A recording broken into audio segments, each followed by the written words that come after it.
first installation of Psalm thoughts, brief reflections on occasion based on certain verses from the Psalms. Perhaps you pray the Psalms as I try to do every day. This means not reading an entire psalm and trying to digest it, but perhaps reading through it and looking for a verse that might speak in a particular way to you at that time.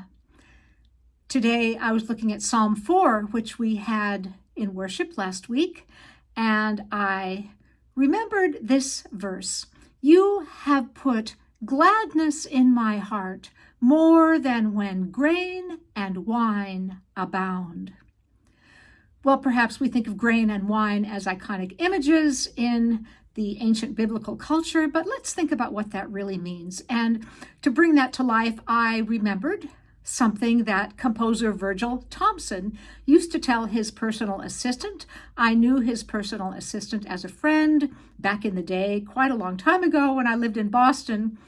And at that time in that distinguished composer's life, he was perhaps having a little bit of dementia start to creep in, and his doctors had restricted his happy hour imbibing, which had been always a great joy for him. They told him that he had to wait until 5 o'clock to have his first drink. Well, this was hard for him, and so he would apparently, during the day, turn to his assistant and say with a twinkle in his eye, "It's 5 o'clock in the world somewhere, isn't it?" So what he was feeling was the joy of that particular mild indulgence that he looked forward to every day.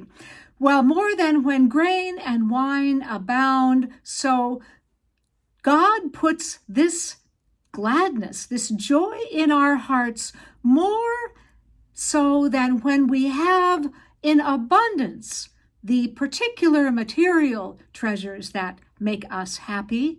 So we might be tempted to cling to those because they're right in front of us. We can see them. They make us feel good. But think exponentially greater than that in terms of the joy that God puts into our hearts.